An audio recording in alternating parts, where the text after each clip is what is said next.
I've been fishing the Clearwater Reservoir for 15 years, ever since I moved to Montana. That summer of 2019, I decided to try my luck near the old hydroelectric dam on the east side. Most people avoided it, the currents were unpredictable, and the water dropped off to over 200 feet deep just 20 yards from shore. I arrived at dawn, dragging my kayak down the rocky beach. The air was thick and still, unusual for that early in the morning. No birds singing, no insects buzzing, just silence and the low hum of the dam machinery echoing across the water. I paddled out about 50 feet and dropped my line. The fish finder on my kayak showed the bottom far below, and something else. A massive shape motionless in the deepest part of the channel. Probably a sunken tree or old equipment from the dam construction, I told myself. An hour passed with no bites. I was about to reel in and try a different spot when my line went taut. Not the sharp strike of a fish, this was a steady, heavy pull that made my rod bend nearly double.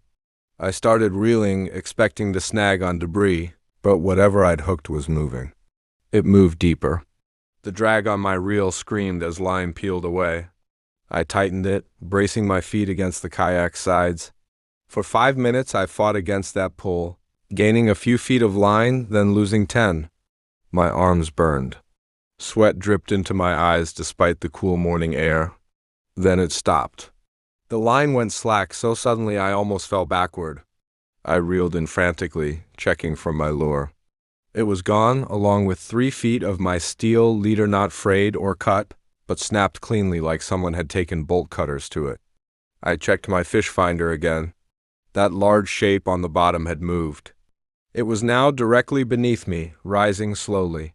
The display showed it was enormous. The sonar couldn't even define its edges properly. Just a dark mass growing larger on the screen. The water around my kayak turned cold. I could see my breath suddenly. In July, in Montana, where it had been 70 degrees just seconds before, I grabbed my paddle and started back toward shore. Behind me I heard the deep exhalation, like a whale breaching, but wrong somehow, wetter, more labored. I didn't turn around. I paddled faster, my heart hammering so hard I thought it might burst. Something bumped the kayak from below.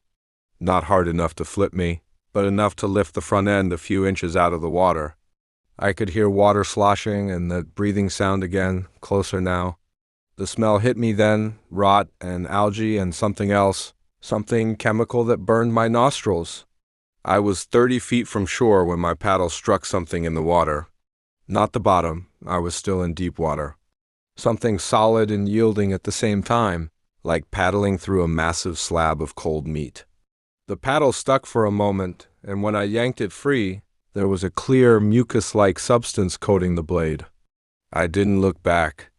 I hit the beach at full speed, jumping out before the kayak even stopped, dragging it up the rocks with strength I didn't know I had. Only when I reached my truck did I turn around. The water was still, perfectly calm, but about 40 feet from shore, there was a circle of dead fish floating on the surface.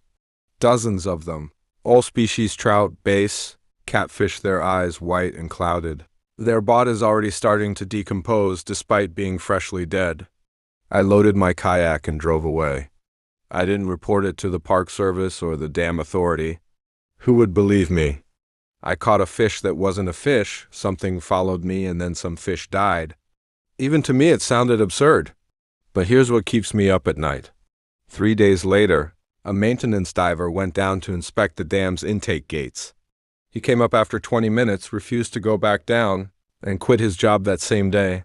When pressed by his supervisor, all he would say was that there were marks on the concrete near the bottom deep, gouges in reinforced concrete, arranged in sets of 5, like something had been clinging to the dam structure. The diver was treated for severe hypothermia, despite the water temperature being 68 degrees. He also had that same clear mucus substance on his wetsuit. The lab that tested it couldn't identify what it was organic, they said, but unlike any known organism, the cells were wrong somehow, structured in a way that shouldn't exist. I sold all my fishing gear the next month. Told my wife I'd taken up golf instead. She was surprised, but happy I'd found a new hobby. I let her think that. I drive past the reservoir sometimes on my way to town. There's a new sign posted near that section of the dam now. Swimming and boating prohibited, nitrogen monoxide trespassing, dangerous currents. But I've seen the park ranger's logs. There are no dangerous currents in that section. The dam authority insisted on the signs anyway after 2 more divers refused the inspection job, and after something triggered the intake gate, sensors at night something large enough to make the automatic systems think debris was blocking the flow. The sensors were deep, nearly 200 feet down. Nothing should be moving down there except water and darkness. The footage from the underwater cameras showed only blackness, and then, for just 3 frames, something pale and massive sliding past the lens. They deleted the footage. I know because the ranger who showed it to me got fired for accessing restricted files. But he'd already told me what he saw. What nobody wants to admit is down there in the deepest part of the reservoir, in the cold water pressed against the dam. I don't fish anymore. I don't even eat fish. And I never go near deep water. Some places aren't meant for us. Some depths should stay unexplored.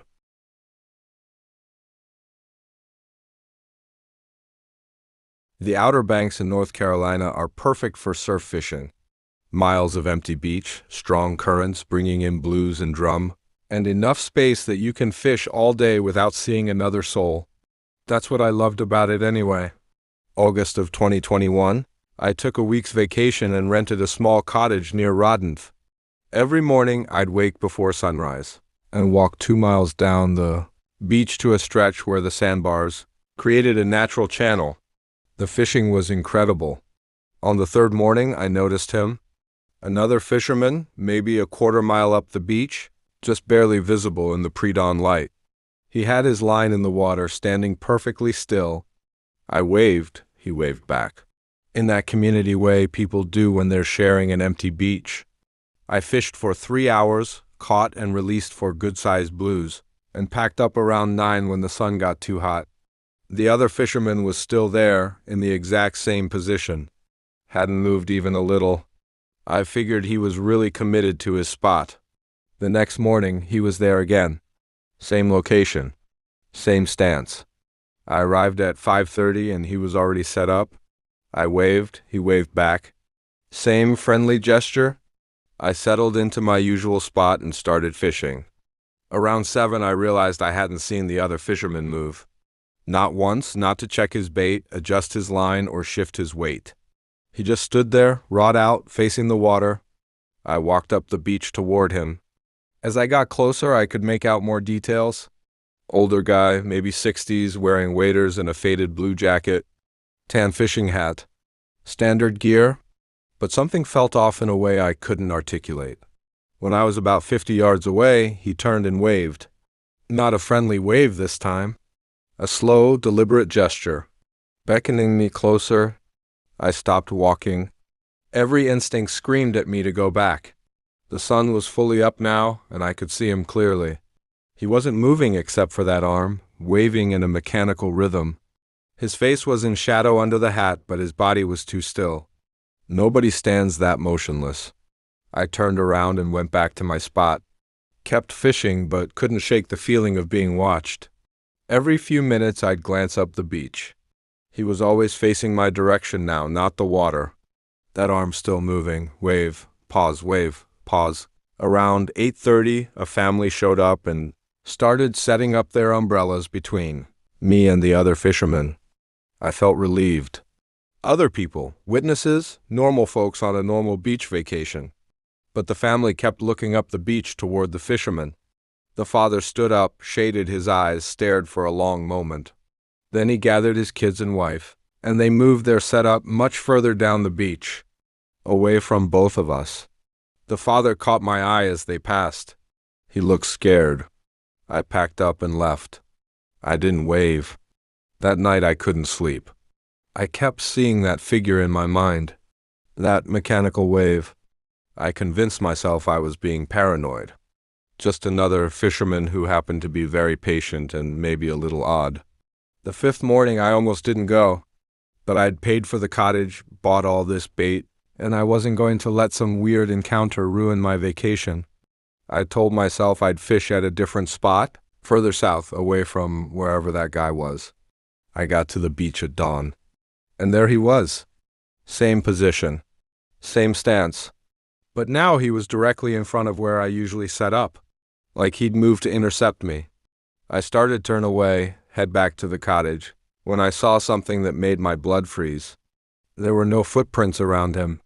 The tide had been out for hours, the sand was smooth and untouched.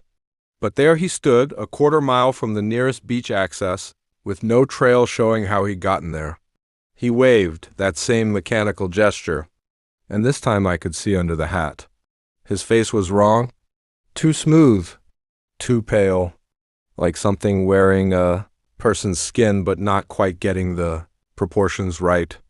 And his eyes, even from 100 feet away, I could see they were completely black.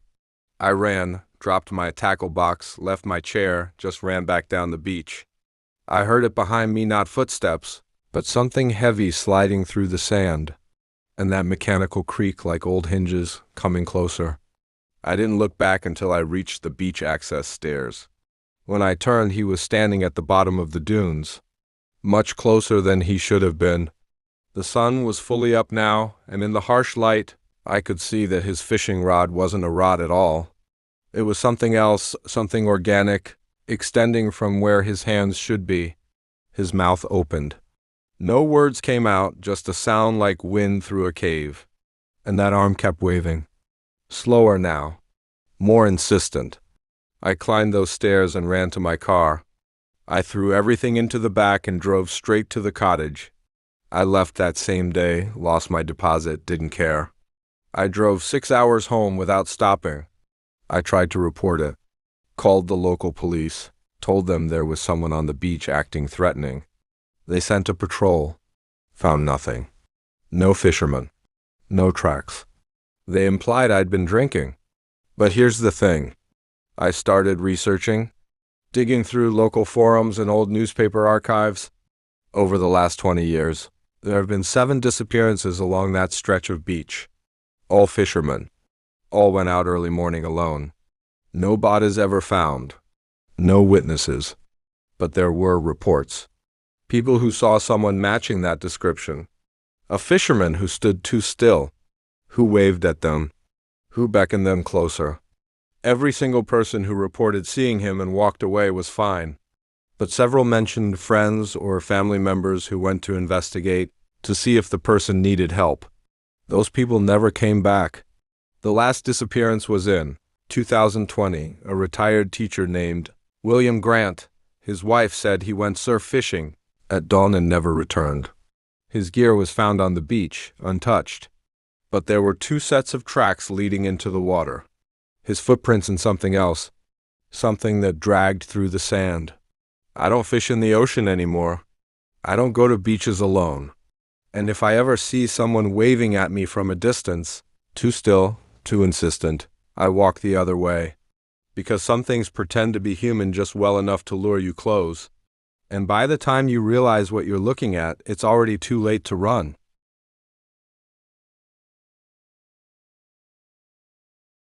Lake Thornton had been my escape for 3 summers running. A small lake in eastern Tennessee, surrounded by thick forest, fed by mountain streams.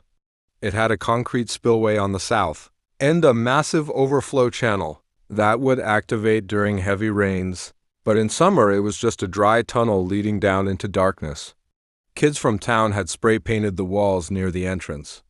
Usual stuff, names, dates, declarations of love. The tunnel went back about 30 feet before dropping into an underground channel. Nobody went past that drop. It was too steep, too dark, and the concrete was slick with algae. I'd been fishing near the spillway all summer. The catfish there were enormous. Something about the structure attracted them. July of 2022, I was there on a Wednesday evening, lines in the water, enjoying the quiet. The heat had been brutal that day, and the cool air coming from the spillway tunnel was a relief. Around 8, when the light was starting to fade, I heard it. A voice, distant, echoing from inside the spillway. At first I thought it was kids, maybe exploring where they shouldn't be. But the voice was wrong. too flat. Calling out words I couldn't quite make out, I reeled in my lines and walked over to the spillway entrance. The graffiti-covered walls framed the entrance to darkness. That cool air washed over me, and with it came a smell not unpleasant exactly, but wrong for a place like this. Like a basement that had been sealed up for decades. The voice came again, clearer now. It was calling for help. I pulled out my phone and turned on the flashlight. The beam cut into the darkness, reflecting off the damp concrete walls. I could see maybe 20 feet before the tunnel curved and dropped away. "Hello," I called out. "Someone there?" The voice responded immediately. "Down here, please, I'm stuck." It was a man's voice, older, strained. I stood there, every rational part of my brain screaming at me not to go into that tunnel. But someone was hurt. What was I supposed to do? Just leave? I took a step inside. The temperature dropped immediately. The walls were covered in that slick algae, and water dripped from the ceiling. My footsteps echoed weirdly, like the tunnel was much larger than it appeared. "Where are you?" I called. "Keep talking so I can find you." "Here, just ahead." "Please hurry." I moved deeper. 10 feet, 15. The entrance behind me was still visible, a square of fading daylight. I could see the drop now, where the tunnel angled down sharply into the underground channel. My light couldn't penetrate far beyond that point, just darkness and the sound of water dripping. "I'm at the drop," I called out. "I can't see you." "Are you down there?" "Yes, come down. I need help." Something in the voice made me stop. It was too consistent, too unchanging, like someone reading from a script without any emotion. No panic, no pain, just those words repeated. "How did you get down there?" I asked. "The drop is too steep." Silence, long enough that I thought maybe he couldn't hear me. Then, "Come down. I need help." The exact same words, the exact same inflection, like a recording. I started backing up toward the entrance. Slowly, my light swept across the walls, and I saw something that made my skin crawl. The graffiti didn't extend very far into the tunnel, maybe 6 feet. But beyond that, the walls were covered in scratches. Deep gouges in the concrete, crisscrossing each other, extending as far as my light could reach. "Come down, I need help." The voice was closer now. Much closer, but nobody had passed me. The tunnel was a straight shot to the drop, and nothing had moved. I turned and ran. Not walked, ran. Behind me I heard something scraping against concrete. Something large moving through the tunnel. And that voice no longer calling for help, just making sounds. Wet, clicking sounds that formed words in a way that mouths shouldn't be able to. I burst out of the spillway entrance into the twilight. Didn't stop running until I reached my truck. Threw my fishing gear in the bed and drove away, gravel spraying. I called the local ranger station the next day. Told them I'd heard someone calling for help in the spillway. They sent 2 rangers to investigate. They found nothing. No one injured. No signs anyone had been in the tunnel recently. But they did mention something strange. The scratches on the walls. They'd noticed them before, but after every heavy rain, there were more, deeper, like something was digging its way up from below. They'd also received other reports. People fishing near the spillway, hearing voices. Always the same thing, someone calling for help, always from inside the tunnel. 3 people had gone in to investigate over the years. All 3 reported the same experience. The voice calling, getting closer, but no one ever there. And all 3 felt something following them out. One of them had taken photos. In the last picture, taken as he ran from the tunnel, there was something in the background. The flash had caught it, just barely, something pale and massive, pressed against the tunnel ceiling. Too many limbs bent at wrong angles. The rangers closed the spillway access after that, put up a chain-link fence across the entrance, posted warning signs. But the fence didn't last. Something tore it down from the inside. Just ripped it away like paper and left it in a twisted heap. They've tried twice more to seal it. Both times, the barriers were destroyed. Both times, the crew working on it reported hearing voices echoing from deep in the tunnel, calling for help, beckoning them inside. The lake is still open. People still fish there, but nobody goes near the spillway anymore. Nobody except the occasional tourist who doesn't know better, who hears that voice and thinks someone is in trouble. Last year, a college student went missing from the lake. His car was found near the spillway. His fishing gear was left on the bank, and someone reported hearing two voices coming from the tunnel that night. His voice calling for help, and something else, something older, something teaching him the words.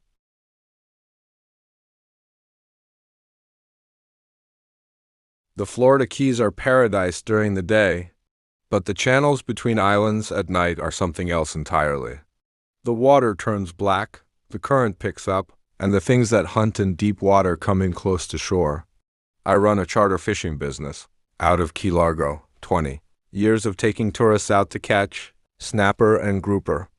I know these waters better than anyone, or I thought I did. September 2023, I got a booking for a night fishing trip. 3 guys, mid-40s, wanted to try for tarpon in the channel. Good money, and tarpon fishing at night is spectacular. We agreed on a 10-hour trip, midnight to dawn. They showed up on time. Normal enough guys, quiet, polite, experienced anglers from the look of their gear. We loaded into my 26-foot center console and headed out into the channel between Key Largo and Isla Morada. The water was calm, the sky clear, perfect conditions. We anchored near a drop-off I knew held tarpon and set up our lines.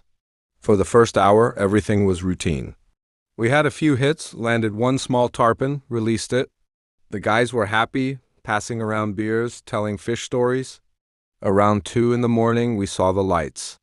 At first, I thought it was another boat. 3 lights, moving in formation about half a mile west. But they were underwater. Bright white lights, too bright for running lights, moving slowly through the channel. One of my clients pointed them out. "You see that?" I saw it. Told them it was probably a sub-Navy runs exercises out of Key West sometimes. But these lights were wrong. They moved independently, weaving around each other like they were searching for something. We watched them for maybe 10 minutes. They got closer. Quarter mile now, and I could see they weren't attached to any vessel. They were just lights, suspended in the water, moving with purpose. My fish finder started acting up. The screen flickered, showing impossible readings, massive objects rising from the bottom, hundreds of feet deep, moving at speeds nothing alive should manage. I tapped the screen, thinking it was malfunctioning. Then one of the lights surfaced, maybe 200 feet from the boat. Not a light, something that glowed. Something organic and huge, rising slowly until it broke the surface. The water around it churned and steamed. It looked like a fishing lure. That's the best way I can describe it. Like someone had taken the concept of a fishing lure and made it enormous, the size of a car, covered in bioluminescent patches that pulsed with light. And it had eyes, dozens of them, black and reflective, scanning the surface. The other 2 lights surfaced nearby, same design, same unnatural glow. They began to circle my boat. Nobody spoke. The 3 clients had stopped drinking, just staring at these things moving through the water. One of them started reeling in his line very slowly, trying not to make noise. Good instinct. The things circled for 5 minutes. Then they dove, straight down, disappearing so fast the water barely rippled. My fish finder showed them descending, deep, until they vanished off the screen. We sat in silence. One of the guys asked what the hell we'd just seen. I had no answer. 20 years on these waters, I'd never seen anything like it. "We should go," another client said. I agreed, started to pull up the anchor. That's when the fish started jumping. Not tarpon, everything, snappers, groupers, barracuda, sharks. Every fish in the channel was coming to the surface, thrashing, trying to get away from something below. The water boiled with panicked fish, and then we saw why they were running. Something massive moved beneath us. The depth finder showed it clearly, an object the size of a bus, rising directly under the boat. I gunned the engine, tried to move, but we were still anchored. The line snapped as I pulled forward and we lurched away. Behind us, the water erupted. Not a whale, not any creature I recognized. What surfaced was segmented, covered in rough plates like a crustacean, but shaped all wrong. Too long, too many joints. And covered in those glowing patches, pulsing in sequence, creating patterns that hurt to look at. It had appendages, dozens of them, each ending in something that looked disturbingly like a hook or a lure. They swayed in the air, and I realized with horror that they were fishing. This thing was fishing. One of the lures whipped toward our boat. It moved too fast to track, and suddenly one of my clients screamed. The lure had embedded in his shoulder, not deep, just snagged in his shirt and skin. He grabbed it, trying to pull it free, and the thing in the water yanked back. I grabbed him. Held on? The other two clients grabbed him too. All of us pulling against that line while this thing in the water reeled us in. The client was screaming, the lure was sinking deeper into his shoulder, and the boat was tilting toward the creature. I grabbed my knife and cut the line where it attached to the lure. It snapped with a sound like a guitar string breaking, and we all fell backward. The client was sobbing, the lure still embedded in his shoulder, twitching. I grabbed it and yanked it out. It came free with a wet sound, and I threw it overboard. The creature dove fast, the water settled. Within seconds, it was like nothing had happened. The fish stopped jumping. The sea was calm, but we could see more lights now, dozens of them, scattered across the channel. All underwater, all moving. I ran that boat at full throttle back to the marina. Made the trip in half the time it should take. Nobody spoke. When we docked, the three clients got off without a word. One of them pressed $500 in cash into my hand, double what they'd paid. He looked me in the eye and said, "We were never here. You never saw us. We never saw that." They left. I never got their names. I reported the incident to the Coast Guard the next morning. They listened politely, took notes, said they'd investigate. 2 days later, an officer came by the marina, asked me questions about what I'd seen. Then he told me very clearly that I'd seen bioluminescent jellyfish and probably a whale, that the stress of night fishing sometimes makes people see things that aren't there. But he also told me that 3 other charters had reported similar incidents in the past 5 years, all at night, all in deep channels, all involved lights and something that fished for them instead of the other way around. None of those reports were public. None were investigated. He suggested I stop offering night charters in the deep channels. For my safety. For my client's safety. It wasn't a threat. It was a warning. I still fish the Keys, but only during the day. Only in shallow water. And I tell every client the same thing. If you want night fishing, find another captain. Because there are things in the deep channels that have been here longer than us. Things that have learned how to hunt the hunters. And sometimes, late at night when I can't sleep, I wonder if those lights are still out there. Still circling. Still fishing. Waiting for something to take the bait.